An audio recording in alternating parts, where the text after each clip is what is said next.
¿Sabías que en la antigua Grecia la prostitución no solo era legal, sino que se consideraba una actividad tan cotidiana como comerciar aceite o tejer telas?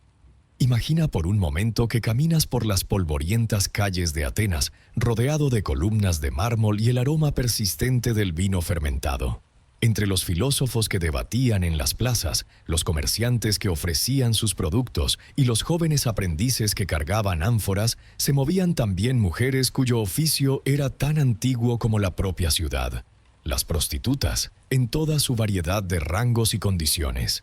Desde nuestra perspectiva moderna, resulta difícil comprender por qué una sociedad tan volcada en la filosofía y el ideal de la virtud veía con absoluta naturalidad que el deseo y el dinero se entrelazaran sin pudor. Detrás de esa aceptación había una lógica pragmática. Para los griegos, la búsqueda del placer era una parte esencial de la experiencia humana, tan legítima como el afán de gloria o el interés comercial. Mientras las columnas del Partenón se alzaban como símbolo de perfección, en los callejones menos solemnes se desarrollaba un negocio constante, ajeno al decoro pero tan real como las leyes que gobernaban la ciudad.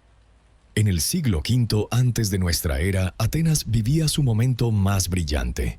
Se consolidaban las grandes tragedias, se decoraban los templos con relieves que aún hoy contemplamos con asombro, y se escribían tratados que definieron el pensamiento occidental. Sin embargo, bajo esa luz de esplendor, los burdeles eran parte de la economía, gestionados y regulados por el Estado como cualquier otro establecimiento.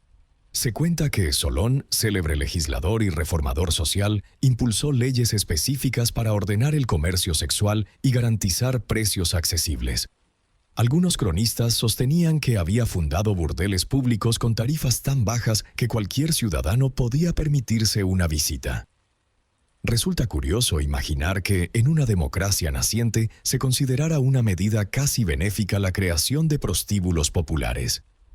La sociedad griega distinguía con claridad entre las mujeres que ejercían el oficio en los oikoi, burdeles humildes donde la rutina era monótona y apenas quedaba espacio para la dignidad, y aquellas cortesanas de mayor prestigio que ocupaban un lugar más ambiguo.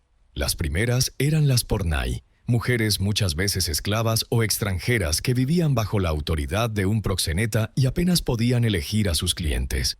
Las otras, conocidas como hetairas, se ganaron un respeto singular. No se limitaban a ofrecer placer físico, dominaban la conversación, la música, la poesía y el arte de convertir una velada en una experiencia refinada. Si uno cerrara los ojos y tratara de percibir el ambiente de un burdel ateniense, sentiría el olor acre del aceite encendido que iluminaba la entrada, mezclado con el incienso barato que pretendía disimular la humedad del lugar. Las paredes encaladas se decoraban con pinturas de escenas que hoy llamaríamos eróticas, pero que entonces formaban parte de una visión más franca de la vida. Para quienes cruzaban esas cortinas deshilachadas, el deseo no era un secreto vergonzante, sino un acto reconocido e incluso necesario. Se decía que Pericles, el estratega más influyente de su tiempo, no solo encontró compañía en Aspasia de Mileto, sino inspiración intelectual y apoyo político. Mientras algunos atenienses la consideraban una extranjera con ambiciones excesivas, otros reconocían que su ingenio y capacidad para la retórica hacían de ella una figura fascinante. En esa relación se mezclaba la atracción con la admiración, una combinación que desafiaba las normas de lo que se esperaba de una mujer. Hoy, cuando el debate sobre la prostitución sigue alimentando controversias en casi todas las sociedades, sorprende recordar que para los griegos la existencia de burdeles legales y su contribución a la economía no eran motivo de escándalo. Al contrario, se consideraba una parte más del engranaje cívico, tan necesario como los talleres de cerámica o los mercados de grano. A lo largo de este recorrido iremos descubriendo qué mujeres ejercían el oficio, cómo se organizaba su vida diaria y qué papel desempeñaban en la cultura y la política de su tiempo.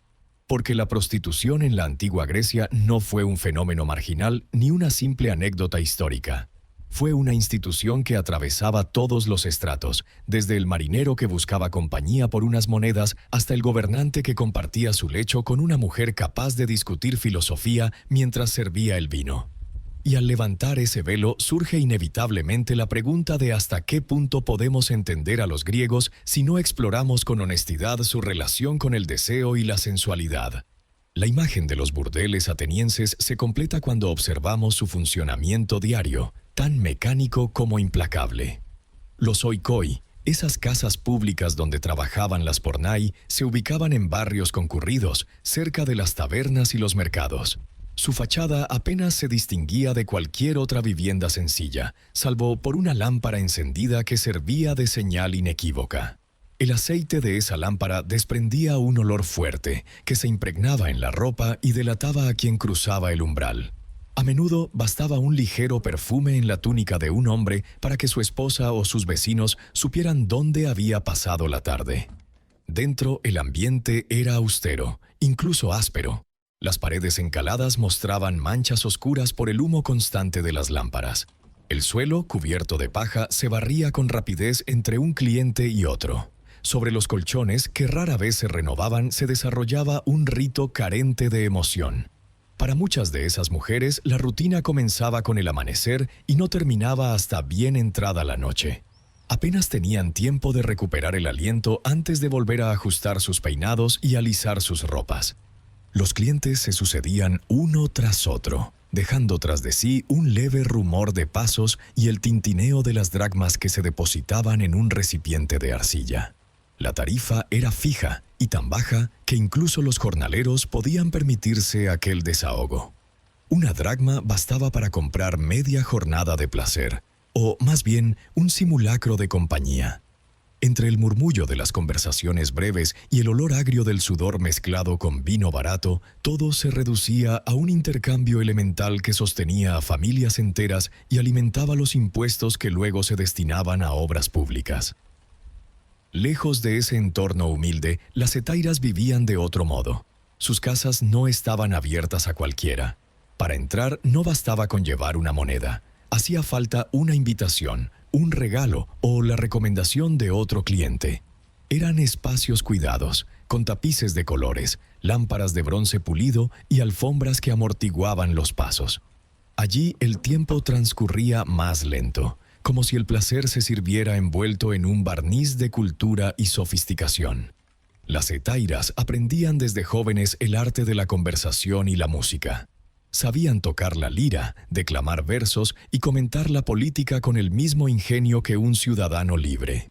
Su presencia en un banquete era un signo de estatus, y algunos hombres se endeudaban durante meses para poder jactarse de haber compartido su compañía. Se contaba que Lais de Corinto cobraba sumas tan altas que muchos clientes firmaban préstamos antes de presentarse en su puerta. Su belleza y su ingenio la convirtieron en leyenda. Decían que no bastaba con desearla. Había que ganarse su atención y soportar el peso de su mirada, que examinaba al visitante con la misma calma con que se examina una mercancía. No se trataba de un rechazo grosero, sino de un recordatorio de que en aquel escenario ella tenía el poder de decidir. Por la noche, mientras el resto de Atenas dormía, las casas de las hetairas mantenían encendidas sus lámparas. El perfume de la mirra y el vino especiado llenaba los pasillos. En esos espacios, la frontera entre deseo, afecto e interés se desdibujaba con facilidad. Algunos hombres buscaban un consuelo más profundo que el contacto fugaz de un burdel. Encontraban en aquellas mujeres una mezcla de complicidad, ternura y admiración que no siempre hallaban en sus hogares. En los oikoi la escena era distinta. Las pornai soportaban jornadas interminables y un trato a menudo áspero. Sus nombres rara vez se conservaban en la memoria de quienes las visitaban. Eran cuerpos anónimos que se sucedían en un ciclo que pocos se detenían a cuestionar. Sin embargo, su existencia era indispensable para la ciudad. La legalidad de su oficio garantizaba ingresos fiscales y mantenía a raya los excesos de quienes, de otro modo, buscarían satisfacción en la clandestinidad. Al observar ese contraste tan marcado, surge la pregunta de si realmente puede hablarse de un solo modelo de prostitución en la Grecia antigua. La diferencia entre la pornai y la hetaira era tan amplia como la que separaba la subsistencia de la ambición. Una vendía su cuerpo por necesidad inmediata, la otra por la promesa de un poder sutil que le permitía con frecuencia alcanzar cierta autonomía. Mientras las luces de Atenas parpadeaban bajo el cielo estrellado, hombres y mujeres repetían cada noche el mismo guión. Unos buscando un alivio pasajero, otros alimentando sueños de reconocimiento y riqueza. El mundo de la prostitución griega, con su mezcla de rutina y misterio, sostenía una parte esencial de la vida social. Y aunque para algunos era motivo de desprecio, pocos podían negar su importancia. En los próximos relatos descubriremos cómo se preparaban estos encuentros, qué ritos acompañaban al deseo y de qué forma se mezclaba la superstición con la realidad más cruda. Porque el placer en Grecia nunca fue un asunto puramente privado. Era también una manifestación de poder, un reflejo de la sociedad que lo abrazaba con la misma naturalidad con que levantaba templos a los dioses. Antes de que un hombre cruzara el umbral de un burdel o se acomodara en la estancia de una hetira, existía todo un repertorio de gestos y preparativos que daban al encuentro un aire de ceremonia. Para muchos griegos, el placer no se limitaba a un acto físico. Era un territorio donde se mezclaban el respeto a los dioses, la superstición y la búsqueda de la fortuna. Algunos clientes, convencidos de que la buena suerte dependía del favor divino, llevaban ofrendas pequeñas a Afrodita Pandemos, la diosa que encarnaba la versión más terrenal del amor.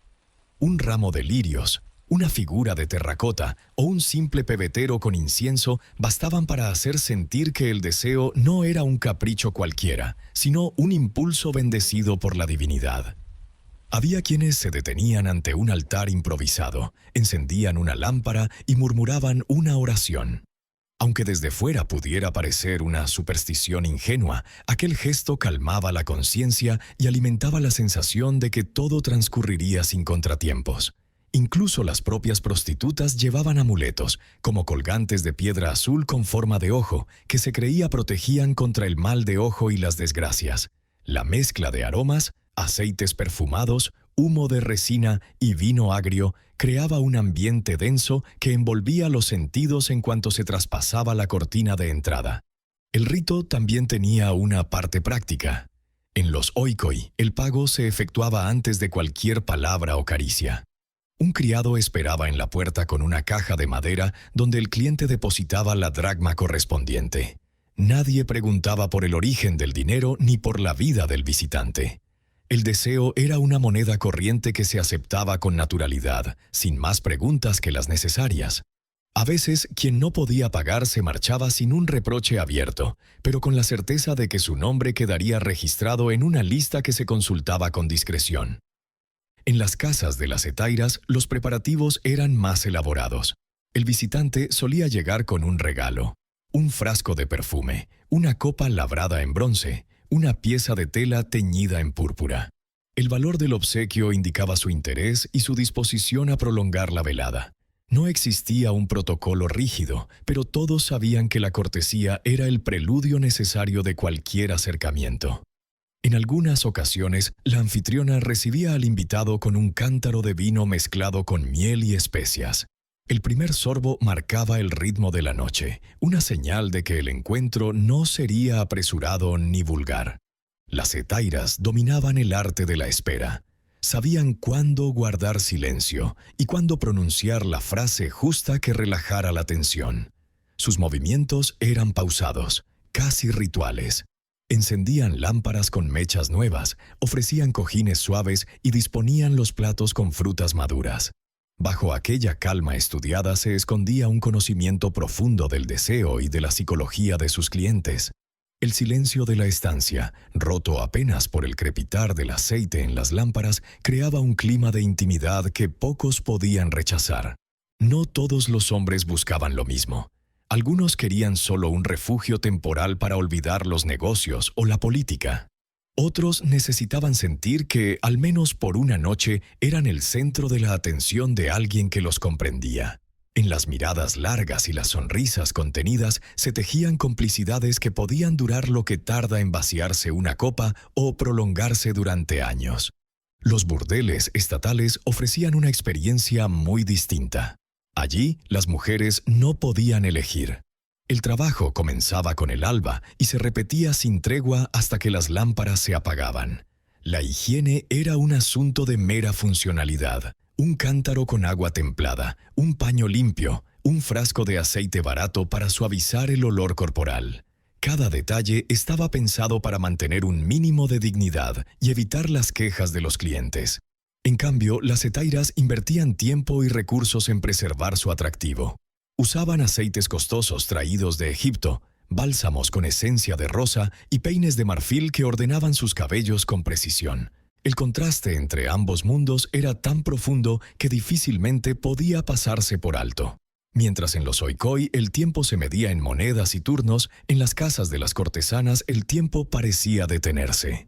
Para algunos hombres la diferencia justificaba cualquier precio. Entre las cortinas tejidas en lino fino y el perfume de los ungüentos se sentían parte de un teatro exquisito donde cada gesto tenía un significado. Y si la noche terminaba con un abrazo, era fácil creer que el deseo podía transformarse en algo más noble que un contrato tácito. En aquellos ritos sencillos o sofisticados se revelaba un rasgo esencial de la cultura griega: la necesidad de rodear cada experiencia con símbolos que le dieran un sentido más profundo. Aunque hoy muchos verían superstición en esas lámparas encendidas o en los amuletos de piedra, para los griegos era una manera de conciliar el cuerpo y el espíritu, de convertir el placer en un territorio que merecía respeto. La noche, con su mezcla de misterio y promesas, ofrecía el telón perfecto. Mientras en los callejones resonaban pasos apresurados y voces que se apagaban con el alba, detrás de cada puerta se repetía una antigua ceremonia. Era la misma desde hacía generaciones: un hombre que buscaba algo más que un instante de alivio, una mujer que ofrecía compañía a cambio de un precio y el silencio cómplice que envolvía la transacción. En la antigua Grecia, la prostitución no se limitaba al ámbito privado ni se disimulaba tras un velo de secretismo. Era un negocio legítimo, sujeto a normas fiscales y regulaciones tan rigurosas como las que regían el comercio del grano o la producción de aceite. Para comprender hasta qué punto la ciudad integraba este fenómeno en su estructura económica, basta con recordar que parte de los impuestos recaudados de los burdeles se destinaba a financiar obras públicas y festividades religiosas. La tarifa que un cliente pagaba en un oikos era invariable, fijada por el Estado. Aquel dinero se anotaba con escrupulosa regularidad, como si se tratara de un tributo cualquiera. Nadie cuestionaba la conveniencia de que el deseo humano ayudara a sufragar la construcción de templos o la organización de procesiones. En cierto modo, era una manera pragmática de transformar lo privado en algo que beneficiara a toda la comunidad. El proxeneta que regentaba el burdel debía declarar sus ingresos, pagar el impuesto correspondiente y someterse a inspecciones que verificaban el cumplimiento de la ley. Mientras tanto, en el mundo de las hetairas, las transacciones se revestían de una apariencia más elegante, aunque la lógica era la misma. La diferencia residía en la capacidad de negociación. A una cortesana no se le imponía un precio fijo. Ella podía exigir sumas que multiplicaban por 10 la tarifa de una pornai. Algunos hombres de fortuna aceptaban esas condiciones sin pestañear. La promesa de una noche en compañía de una mujer admirada por su ingenio y su cultura justificaba cualquier gasto. A veces el precio incluía regalos que iban más allá del dinero: brazaletes de oro, ropas teñidas en púrpura, copas de bronce labradas con esmero. Los escribas que llevaban las cuentas de los proxenetas sabían que cada dracma contaba. Los registros se conservaban en tablillas de madera encerada, donde se anotaban nombres, fechas y cantidades.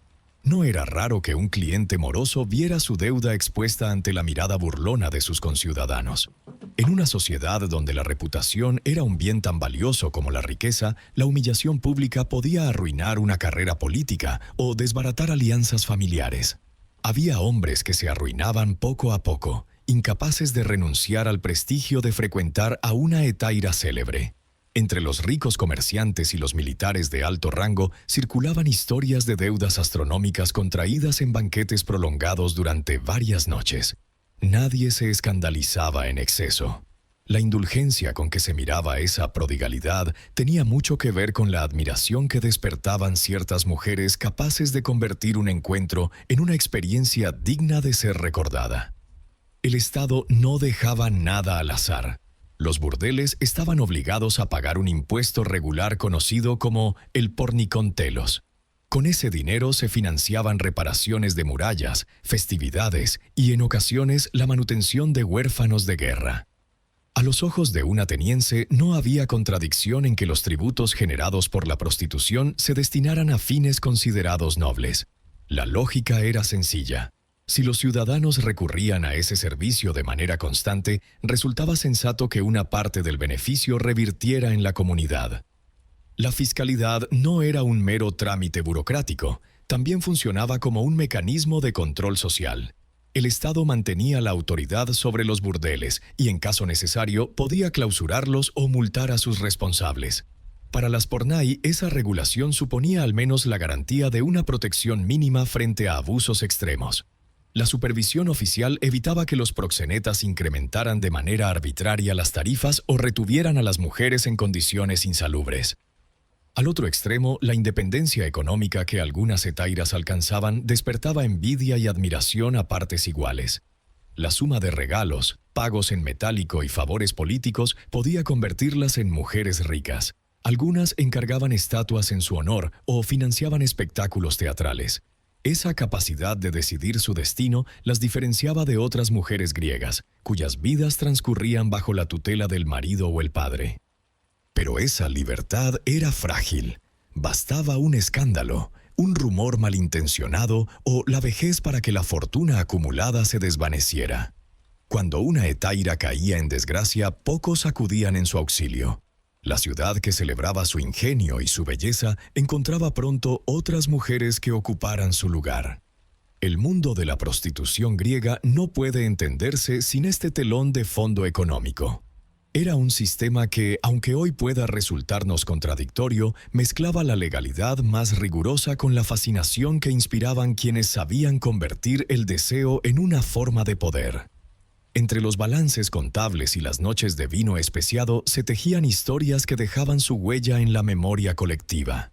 Y aunque muchos preferían disimular la frecuencia con que acudían a esos encuentros, pocos podían negar la evidencia de que el placer, como cualquier mercancía, tenía su precio y su tributación. El mundo griego no se limitó a regular la prostitución con leyes y tarifas. También la retrató, la discutió y la celebró en su arte y su literatura. Quien observa las cerámicas pintadas que decoraban las casas o las copas de los banquetes descubre escenas donde las hetairas aparecen como figuras centrales de la vida social. En muchas vasijas de fondo negro y figuras rojas se ven mujeres tocando la lira, sirviendo vino o participando en charlas que mezclaban la picardía con la filosofía. Estas imágenes no se consideraban ofensivas ni se ocultaban de la vista de los invitados. Eran parte de una cultura que asumía el deseo sin grandes remordimientos. Los griegos no entendían el erotismo como un asunto vergonzoso. Tampoco lo separaban de las demás facetas de la vida. En los banquetes, donde se decidían alianzas políticas y se recitaban versos, las hetairas compartían mesa con poetas y estadistas. Allí se combinaban la música, el vino y las confidencias. Bajo la luz temblorosa de las lámparas de aceite, un comentario ingenioso podía ganar más prestigio que un regalo costoso. En las obras teatrales, especialmente en la comedia, la figura de la prostituta ocupaba un lugar habitual.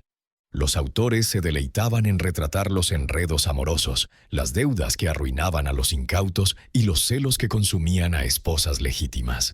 Las historias provocaban risas, pero también un reconocimiento incómodo.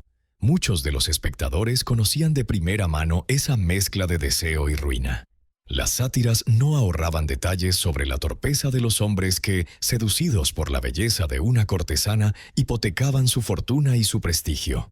En otros casos, las historias trascendían la burla y adquirían un tono casi heroico. Se contaba que algunas hetairas podían inclinar el favor de un político o la decisión de un tribunal con su elocuencia. Sus nombres se pronunciaban con respeto, y su influencia llegaba a extremos que escandalizaban a quienes preferían que las mujeres siguieran recluidas en el hogar. Entre la fascinación y el temor, esas figuras se convirtieron en un símbolo del poder que nacía de la inteligencia aliada al deseo. El arte reflejaba esa dualidad. En las esculturas que representaban a Afrodita, la diosa del amor, se percibía un ideal de belleza donde la sensualidad y la dignidad coexistían. Los santuarios consagrados a su culto recibían ofrendas de hombres que buscaban fortuna en sus amores o protección frente a las consecuencias del exceso. En algunas ciudades como Corinto se creía que la prostitución sacra formaba parte del rito religioso, aunque los historiadores modernos matizan que muchas de esas historias fueron exageradas por autores posteriores.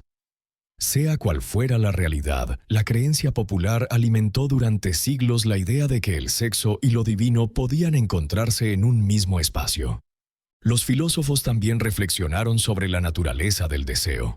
Platón, en sus diálogos, analizaba la diferencia entre el placer físico y el amor que eleva el alma. Aunque no hablaba directamente de las cortesanas, su pensamiento influyó en la forma en que muchos ciudadanos interpretaban sus propios impulsos. Algunos aspiraban a un ideal más puro. Otros se conformaban con reconocer que el placer carnal tenía su lugar legítimo.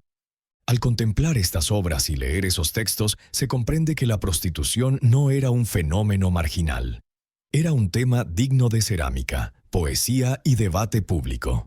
Entre los colores de los frescos y las palabras de los comediantes se conservaba un testimonio que resulta tan revelador como cualquier tratado histórico. A través de esas imágenes y relatos, la sociedad griega hablaba de sí misma sin hipocresías. El deseo, la ambición y el miedo al ridículo se mezclaban en un escenario que, a pesar de los siglos transcurridos, todavía resulta reconocible. En las noches de banquete, mientras el vino corría en las copas, los hombres hacían promesas que rara vez cumplían y se convencían de que la felicidad era tan accesible como el siguiente sorbo. Las hetairas escuchaban con la paciencia de quien ha visto a demasiados pretendientes embriagarse de palabras. Entre una canción y una caricia consolidaban su reputación y aseguraban su porción de libertad. Mientras tanto, los artesanos pintaban en la arcilla esas escenas que ahora nos permiten asomarnos a un mundo donde la sensualidad se aceptaba como un rasgo más de la condición humana. Y si alguna lección permanece vigente, es la certeza de que pocas cosas revelan con tanta claridad la naturaleza de una sociedad como la forma en que concibe el amor, la pasión y el intercambio que ocurre cuando los cuerpos y los intereses coinciden. El poder de las hetairas no se limitaba al terreno del placer o la admiración estética. Su influencia se extendía hasta los salones donde se decidían los destinos de ciudades enteras. Atenas era una polis orgullosa de su democracia, pero las decisiones más delicadas rara vez se tomaban en la plaza pública. En la penumbra de una casa perfumada, mientras se mezclaban los rumores con el aroma del vino especiado, se sellaban alianzas que luego se presentaban como inevitables. Había hombres que buscaban algo más que compañía. Encontraban en estas mujeres la ocasión de tantear voluntades, sondear lealtades o transmitir mensajes con la discreción que no garantizaba ningún emisario oficial. La cortesana se convertía en intermediaria, testigo y a veces en confidente. Sus palabras podían desarmar prejuicios o fortalecer sospechas. Entre la seducción y la inteligencia tejían una red de influencia que pocos se atrevían a reconocer en voz alta. Aspasia, la compañera de Pericles, fue uno de los ejemplos más célebres. Su relación no se limitaba a la intimidad. Muchos creían que ella inspiraba al estratega las ideas más audaces y le ayudaba a preparar los discursos con los que dominaba la asamblea. La envidia que despertaba aquella conexión era tan intensa como la fascinación. Algunos cronistas, incapaces de aceptar que una mujer pudiera brillar con luz propia, preferían explicar su ascendencia como un hechizo. Pero quienes la escucharon hablar sabían que no se trataba de magia, sino de talento. En las veladas que se prolongaban hasta el amanecer, se discutían proyectos de leyes, se compartían secretos de Estado y se urdían intrigas. A cambio, la hetaira recibía no solo regalos y dinero, sino un prestigio que desafiaba las jerarquías. Su casa se convertía en un territorio neutral donde rivales políticos podían sentarse a la misma mesa y acordar una tregua. La cortesía y el deseo facilitaban lo que la solemnidad oficial no siempre lograba. No todos aprobaban esta mezcla de poder y seducción. Había ciudadanos que miraban con recelo el ascenso de mujeres capaces de influir en asuntos reservados a los varones libres. pero la realidad se imponía a las buenas intenciones. El prestigio de una cortesana de renombre podía elevar o arruinar carreras. Bastaba que ella aceptara recibir a un político para que su estatus se viera reforzado. Y del mismo modo, un desaire podía convertirse en un recordatorio humillante de que el dinero no compraba el respeto. Mientras tanto, en los burdeles más humildes, el contacto con el poder era más indirecto. Allí se reunían hombres corrientes, pero también informantes y pequeños negociantes que aprovechaban la atmósfera de anonimato para intercambiar noticias. Los proxenetas escuchaban todo con la paciencia de quien sabe que cualquier palabra puede transformarse en una moneda extra. La información, igual que el deseo, era un producto valioso que circulaba entre los muros encalados. No eran pocos los que recurrían a esos encuentros para asegurarse una ventaja. Un comerciante con acceso a ciertos rumores sobre impuestos o licitaciones podía convertir esa información en un beneficio. La red que se tejía alrededor del negocio del placer abarcaba más de lo que cualquiera hubiera admitido en público. Y aunque los cronistas preferían contar solo las anécdotas salaces, lo cierto es que tras cada confidencia se movían sumas considerables y expectativas de poder. En esa convivencia entre la política y el erotismo se percibe una sociedad que no temía reconocer su ambivalencia.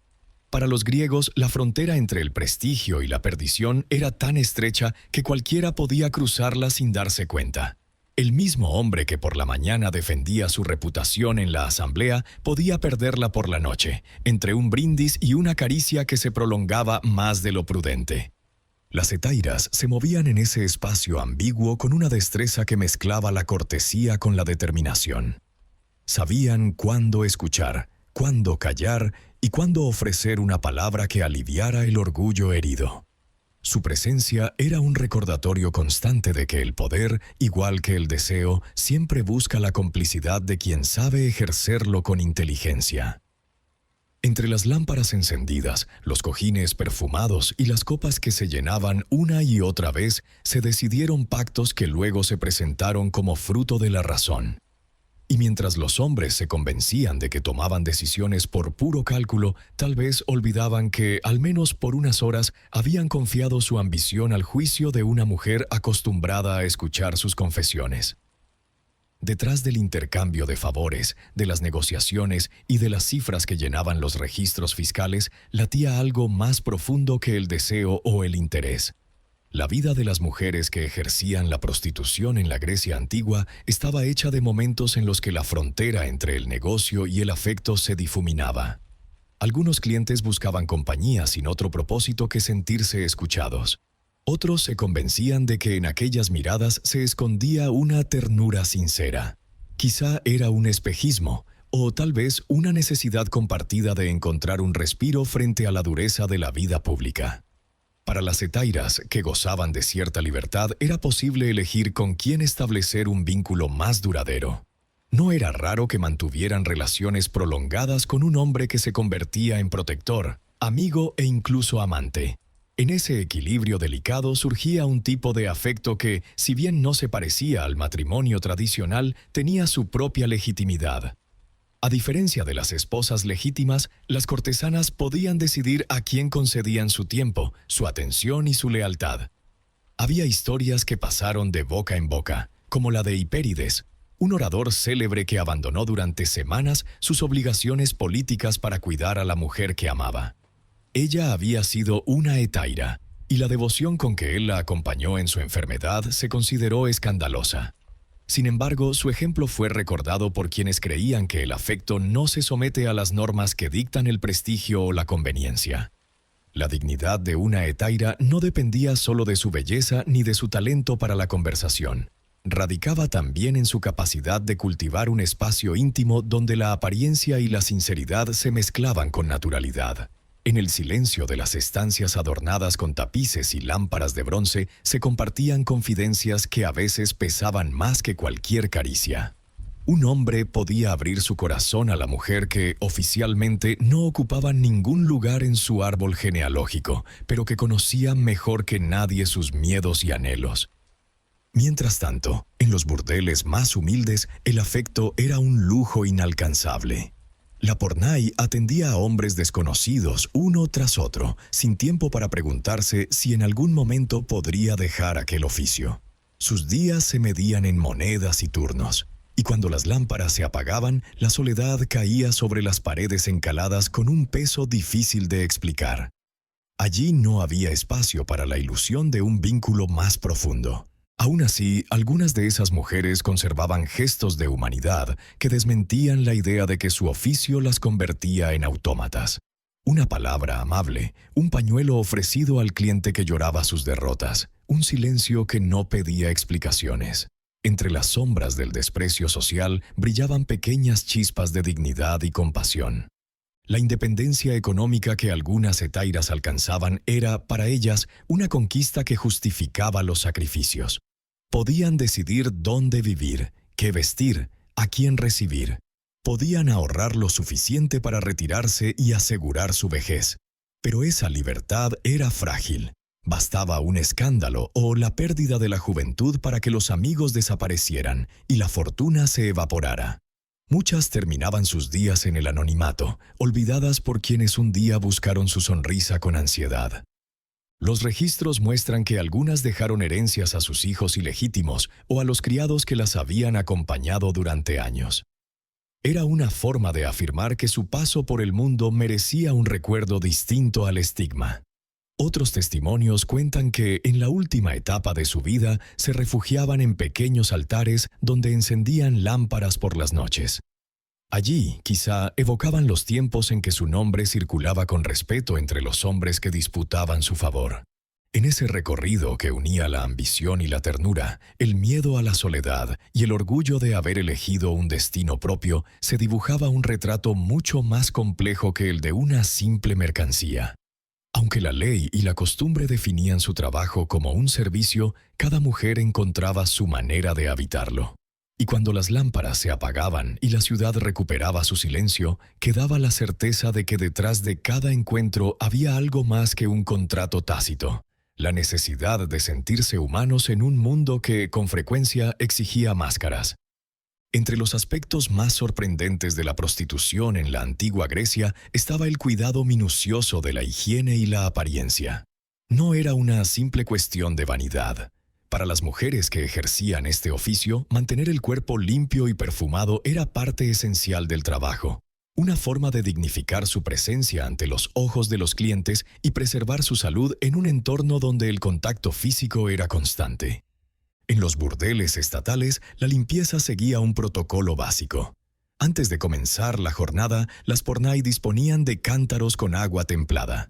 Se lavaban el rostro y las manos y en ocasiones frotaban su piel con un paño impregnado en aceites baratos que apenas disimulaban el olor de la jornada anterior. El lino áspero con que se secaban dejaba marcas leves en la piel. En esas paredes encaladas, la higiene era una necesidad práctica, casi una medida de supervivencia. Las hetairas, en cambio, convertían el aseo en un ritual refinado. Usaban ungüentos traídos de tierras lejanas, perfumes elaborados con resina, mirra y aceites de flores. Algunas encargaban mezclas específicas a perfumistas que trabajaban en talleres de Atenas. Sus baños podían prolongarse durante horas. El agua se calentaba en grandes recipientes de bronce y los ayudantes vertían infusiones de hierbas mientras ellas se sumergían. El vapor llenaba la estancia con un aroma intenso, mezcla de rosa y almendra. Al salir, el cabello se recogía con cuidado en trenzas que se adornaban con cintas teñidas en colores vivos. Ese esmero no era solo un capricho. La belleza bien cuidada multiplicaba el prestigio de la cortesana. Para un cliente que pagaba sumas elevadas, cada detalle importaba. La suavidad de la piel, el perfume delicado, la frescura de los ropajes, todo contribuía a la ilusión de exclusividad.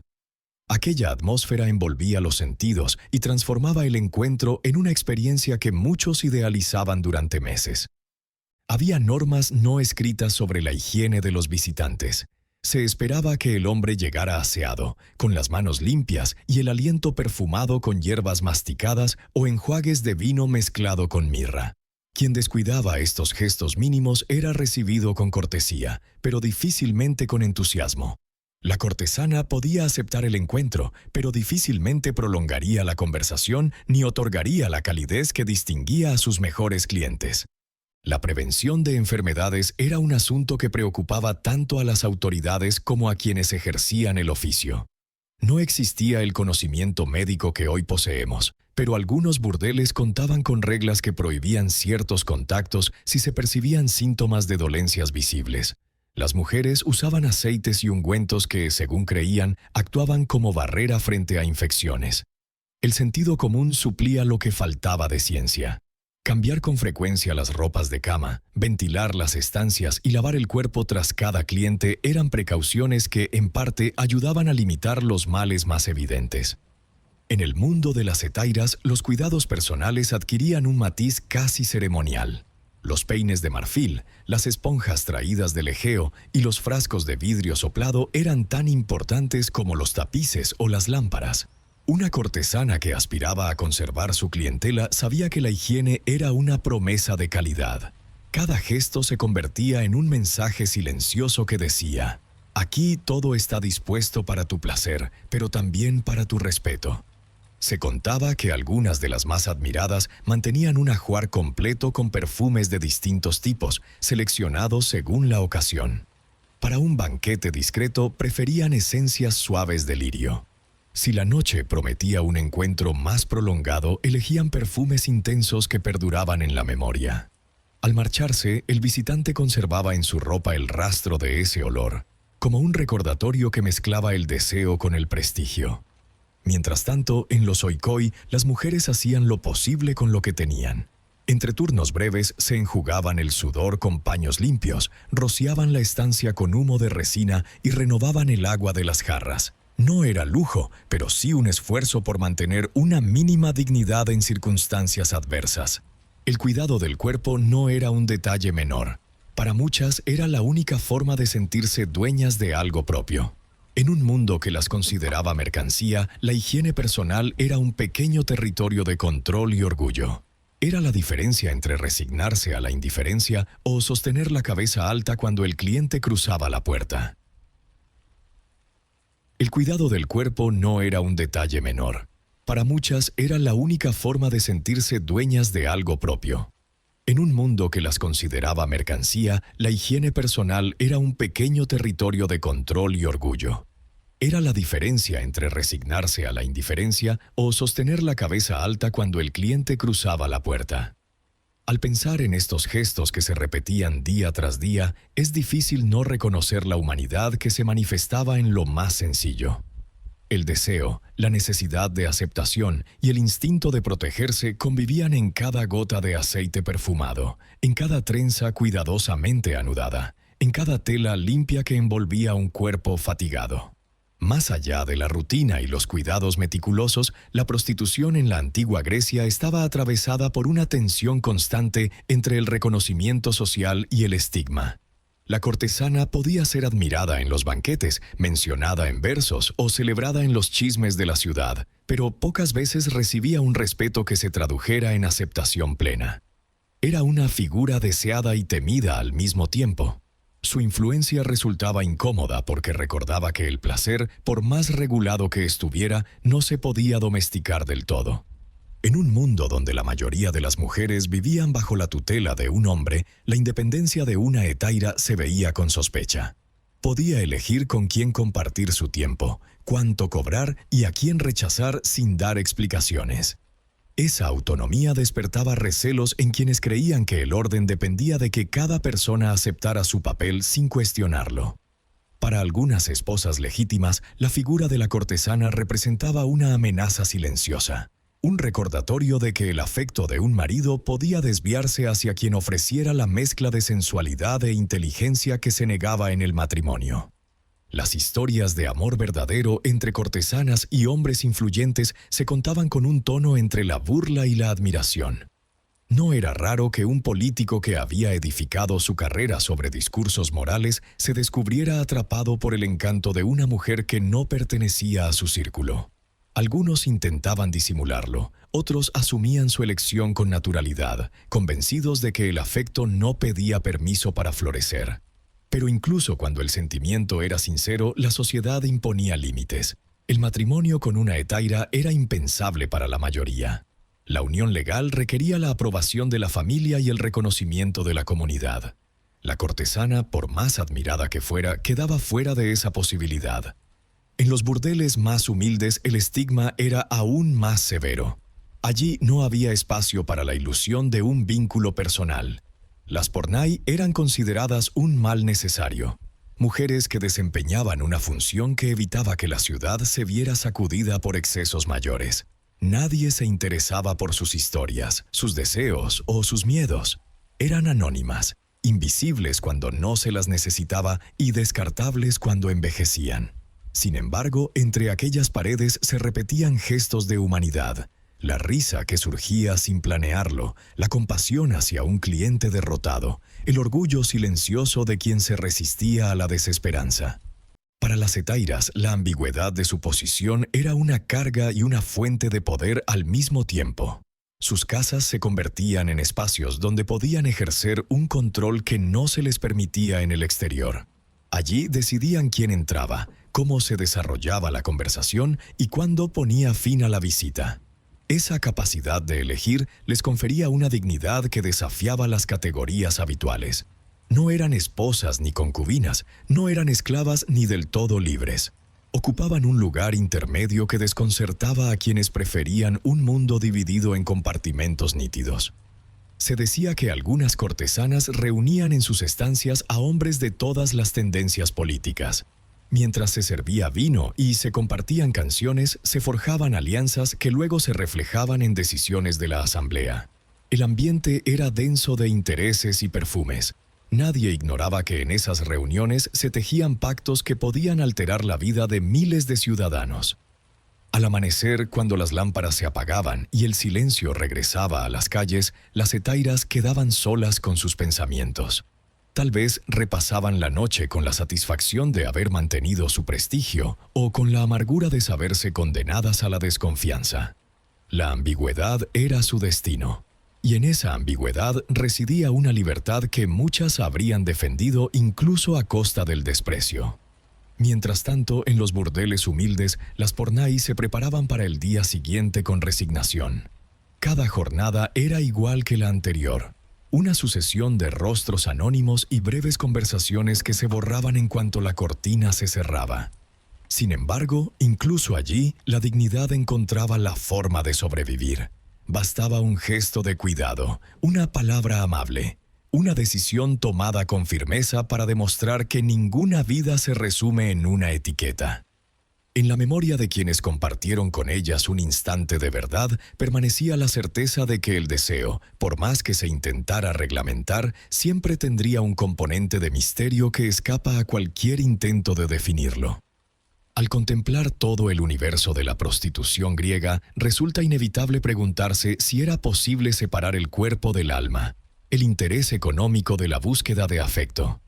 Para los griegos, la respuesta no estaba en discursos solemnes, sino en la evidencia cotidiana de que ninguna relación humana puede reducirse a un solo motivo.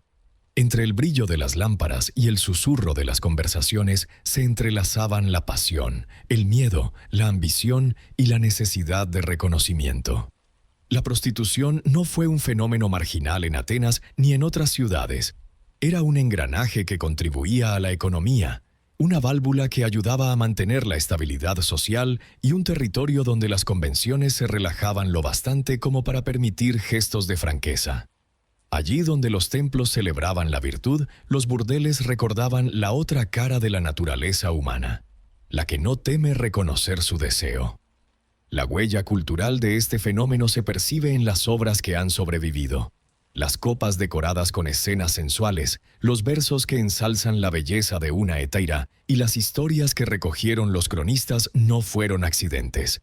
Eran el reflejo de una sociedad que entendía que la sensualidad formaba parte de la vida tanto como la filosofía. El contraste entre la rutina de las pornai y el prestigio de las hetairas mostraba desigualdades profundas. Para unas, el oficio era una condena aceptada con resignación. Para otras, una oportunidad de conquistar cierta autonomía. Ninguna de esas experiencias puede entenderse sin reconocer el contexto de un mundo donde la libertad femenina era excepción. Los clientes encontraban algo más que satisfacción física. Algunos acudían por costumbre, convencidos de que el cuerpo no guardaba secretos.